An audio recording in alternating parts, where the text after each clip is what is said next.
and I think myself and my coach, Andrew Vu, I think we figured out what we need to do, you know? Because even though you've done bodybuilding for a long time, you haven't done so many pro shows, have you?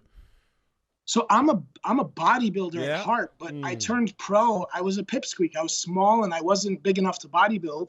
I turned pro naturally in the IFBB in men's physique. Men's, and I didn't really like it. Go back to that. Hold up. Wait a minute. Put something. Yeah. So tell us about that. How did you win your pro card? So my goal was to be the best natural bodybuilder in the world. I mean, it's embarrassing saying that. I don't know if I'm capable of it, but that was my goal for like 20 years. Okay. And I kept saying next year. And I got up to 250 pounds, bloated and fat with the help of King Kamali. I used to be his friend. Oh. Okay. So, yeah. So when the time came for me to finally step on stage, I was living by Bev's. I was friends with Sadiq, and a few of my other friends were competing, and they said, come do this. And I said, that's not for me, you know? Yeah. And they said, look, there's a bigger light in the NPC. There's more publicity and this and that. And to be honest with you, natural bodybuilding, like local shows, okay, but when you go to the worlds and the universe, I see a lot of guys like not being honest, and I don't respect that. Yeah. So I said, you know what do I have to lose? Let me do it. And it went well for me. I turned pro in 3 months. I did 3 shows and then turned pro. What year was this? 2014.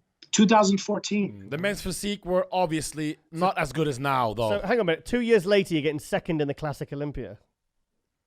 Correct. So in 2015, wow. You know, in 2015, I competed in 3 pro shows. And I didn't do bad. I wasn't a great classic physique guy because I didn't have the taper that these guys had, but I got top 5 in New York Pro with some big names, and being perfectly honest, I deserved 3rd.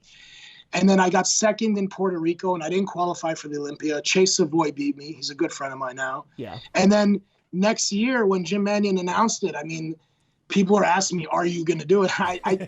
This is what I've been...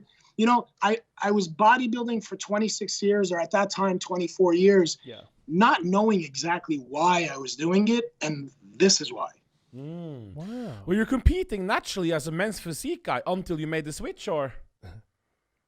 Yeah. Oh, wow. And still getting second, and wow. This is kind of, well, it's not what So you got pretty good genetics then, Arash. Yeah, stop. You know, I think to be... We're going to pull you up on this. I think there's different levels of genetics. Yeah. Okay, yeah. You know, some guys are genetically good shape. Some guys genetically stay lean. Some guys genetically get big easy. I have no problem putting on size. I'm not one of those guys that stays lean. I put on fat easy. I was never vascular for like 15 years. Okay. I have good genetics to be able to get this far, but man, I worked hard. You know, I emulated and looked up to and studied Dorian Yates and Ronnie Coleman. That's it. I was not into the pretty boy stuff. No disrespect, but I was not emulating Frank Zane. I was training like Dorian, and I was actually eating grits like Ronnie. Okay, so with cheese on. When you go and see those pictures of me in 2014 men's physique looking like this, I was training 120-pound dumbbells on incline. I was curling 70-pound dumbbells. Cool. I was training like a maniac. The next day, the first show I did at Atlantic States, Steve Weinberger's show, I won overall, first show. The next day, I was so pumped up.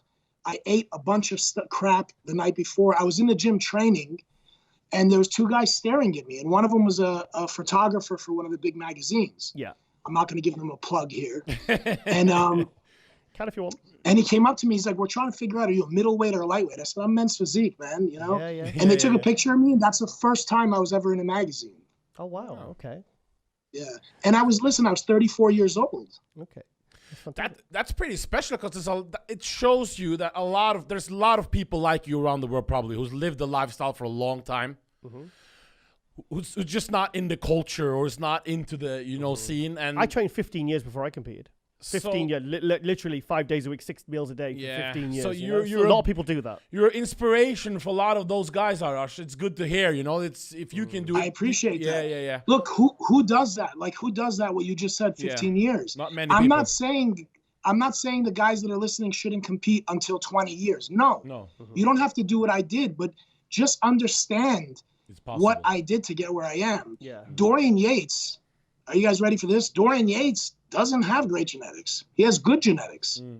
Go look at his pictures. You know, my pictures at that age when he first started, I could say my pictures are better. Yeah. You know? So, but who's going to do what Dorian did? It's the mindset and the mental genetics. The mental genetics, isn't it? You know, the mental capacity to train the way he did. Yeah. You know, like guys tell me, like, I believe low volume, heavy weight. Okay. That's what works for all human beings. A lot of people say that doesn't work for me. No, it works for you if you're capable of doing it. You're probably not capable of doing it. Yeah.